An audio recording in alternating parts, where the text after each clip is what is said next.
Bonsoir à toutes et à tous, bonsoir à tous les suiveurs et à tous les inconditionnels de Grégoire Omnisport day mbégte ak contentement jàkkaarloog di wax di partager ak sunu inconditionnel maa ngi di bëggee bu baax a baax fekk fu ngeen mënti ne Sénégal diaspora maa ngi di bëggee bu baax a baax on va parler des faits marquants du football sénégalais faits marquants du football sénégalais d'abord c'est le sacre à la CAN donc CAN bi la ñuy njëkk a wax on va retracer rapidement brièvement donc succinctement la CAN bi dañoo ñëw Aliou Cissé joxe listam avec le Covid donc il a fait une liste élargie avec Aline Badara Fati bokk na ci parce que gën ñoo gis joueurs locaux donc dem fële ca CAN donc Aline Badara Fati bokk na ci Seny Dieng première CAN donc gis na ne y avait 17 nouveaux joueurs Abdou Diallo premier CAN Nampalys Mendy premier CAN donc Ballo Touré première CAN donc y avait beaucoup de joueurs qui jouaient leur première CAN Boulaye Dia premier CAN Bamba Dieng premier CAN Bouna Sarr premier CAN donc il y avait beaucoup de joueurs qui disputaient le premier Coupe d'Afrique des Nations ñu bëri naan équipe bi amul expérience ça manque d'expérience mais il y avait les joueurs d'expérience Sadio Mané Kouyaté Gana Koulibaly ils ont disputé Ismaïla Sarr Edouard Mendy ils ont disputé 2 voire 3 CAN Alfred Gomis mais gis nañ ne il y avait la symbiose avec la jeunesse et l'expérience donc début CAN bi c'était compliqué avec Covid bi Edouard Mendy Covid na fi Ismaël donc Koulibaly Covid fi premier match bi c'était Pape Cissé donc ak Abdou Diallo Sadio Mané dugal penalty face au Zimbabwe c'est le seul but des Lions durant la phase de poule donc des fois Nampalys joué suba Gana du joué il y avait donc des manquements alors que il y avait pas des remplaçants de haut niveau il y avait des Diao Baldé Keita donc il y avait Bodé Ballo-Touré Ibrahima Mbaye des remplaçants qui ne sont pas à la hauteur parce que Aliou Cissé bëggul indi des joueurs de haut niveau dafa bëgg indi joueurs yoo xam ne ay yemamaay lañ ñu mën a donc toog remplaçant noppi parce que il veut pas de la concurrence ñu am chance génn on est sorti une victoire et 2 matchs nuls face au Malawi et face à la Guinée Conakry de Amadou Diawara de Naby Keita ñu génn dem 8e de finale day Cap-Vert suñu mbokk capverdiens yi donc ñu am carton rouge ñu dóor leen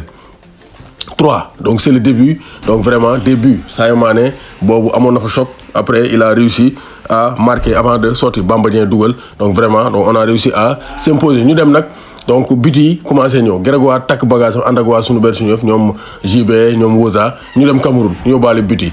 ñu dem quart de finale dóor Guinée équatoriale 3-1 demaat demi-finale dóor 3-1 waa Burkina Faso de Jean Kader Zagré ensuite ñu dem finale dóor Égypte de Mohamed Salah au tir au but donc avec Edouard Mendy et Sadio Mané les 2 stars planétaires donc ça c'est un fait marquant et Aliou Cissé est dans l'histoire il gagne pour la première fois de son histoire la Coupe d'Afrique des Nations en tant qu'entraîneur il avait perdu la finale au Mali en 2002 20 ans plus tard il se rachète donc il est dans l'histoire mooy premier entraîneur sénégalais bu mos a gagné CAN te loolu dañ koy nangul même si on n'est pas toujours d'accord avec lui dans ses choix dañ koy nangul donc ça c'est le premier fait marquant de cette année 2022 benn fait marquant bi c'est le sacre du Casa Sport daaw dañoo gagné Coupe du Sénégal ren ils ont gagné le championnat avec l'excellent Lamine Diadio le Mahrez gambien la nga Mahrez sénégalais parce qu'il peut jouer aussi bien pour le Sénégal que pour la Gambie et aussi fait marquant bi c'est la relégation benn fait marquant c'est la relégation de Mbour Petite Côte donc le club de Mbaye Diouf Dia donc waa Sandessou waa Darou Salam waa Mbour Guedj donc vraiment c'est malheureux donc c'est une très mauvaise nouvelle donc on a vu aussi les remontées de Stade de Mbour et de Sonacos de Diourbel mais li gën a métti aussi c'est la relégation de Niary Tally le club de Djibril Wade donc vraiment c'est malheureux l'ancien club de Ablaye Seck ñoom Ndoye vraiment Vito Badiane joué na fa donc vraiment ancien club de Pape Thiaw vraiment métti na Ablaye Ba Messi jaar na fa Niary Tally qui est relégué en national comme la GIA vraiment sont des grands clubs qui tombent même si Niary Tally nawetaan la jógee mais Niary Tally amoon na fii vraiment place mais wàcc nañ 3e division sénégalaise en national 1 donc vraiment c'est compliqué loolu bokk na ci fait marquant de cette saison donc Bouli Junior Sambou Ngagne Fall co-meilleur buteur de la Ligue 1 sénégalaise donc Bouli Junior Sambou du Jaraaf Dakar Ngagne Fall bu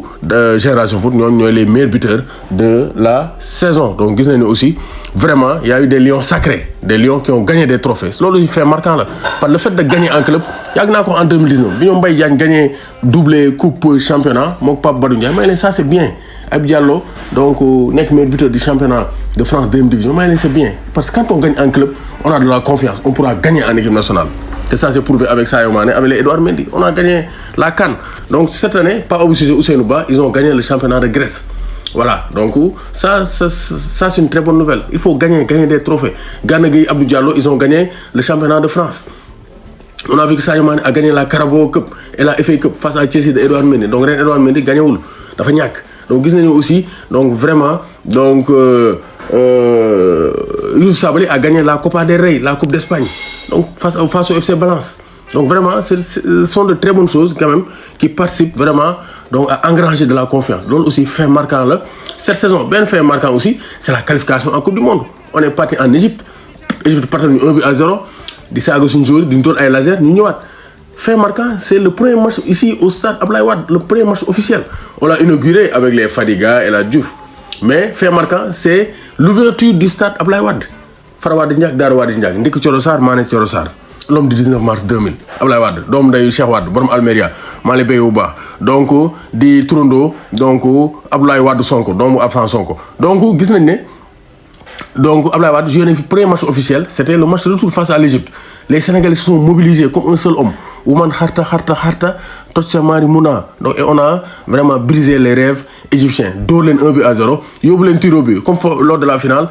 Edouard Mendy arrête un penalty. Bamba Dieng marque et Sadio Mané envoie le Sénégal au 6e ciel. Le Sénégal se qualifie pour la Coupe du Monde, pour la 3e fois de son histoire. Et pour cette belle génération, la 2e fois de son histoire, après 2018. Ça aussi, c'est un fait marquant. Les débuts réussis au stade Abdoulaye Wade de Diamniadio. Ensuite, on a battu le Rwanda in extremis avec un penalty provoqué par Saliou Ciss et transformé par Mané Sadio. Comme donc Madio Sané, comme Nico Vieira waxé wala Sané Madio comme Nico Ndaw Sossou waxé. Donc Sadio Mané est devenu vraiment l'homme fort. Et fait marquant aussi, il a battu le record de Henri Camara. Il est devenu le meilleur buteur de l'histoire du football sénégalais en sélection. Sadio Mané, vraiment, loolu aussi dañ koy rafetlu. Et autre fait marquant, c'est la fin de l'histoire entre Sadio Mané et Liverpool. Donc Sadio Mané va quitter Liverpool après 6 bonnes années. Donc ça, c'est un fait marquant cette saison. C'est un fait marquant cette saison. Donc globalement, voici les quelques faits marquants yoo xam ne ramassé nañ ko. Du jeex nag bu ngeen amee ay faits marquants yoo xam ne mën ngeen ko def en commentaire comme ça naaj def vidéo parce que c'est le rendez-vous du donner et du recevoir. Damay joxe mais aussi damay recevoir parce que ñun ñëpp ñoo bokk Sénégal ñun ñëpp ñooy seetaan football ñun ñëpp aussi donc ñoo bokk di xalaat di sottante xalaat di laayante biir doomu Gaynde Njaay warul tiit warul ragal ca kaw ca kanam. On va aller en Coupe du Monde et on espère faire bonne figure. Gars yi def seen statistique naan les Africains ont peu de chance de gagner la Coupe du Monde mais Coupe du Monde c'est une autre paire de manches et on va tout faire pour faire bonne figure. Le Sénégal peut gagner la Coupe du Monde. On y croit. Yes we can.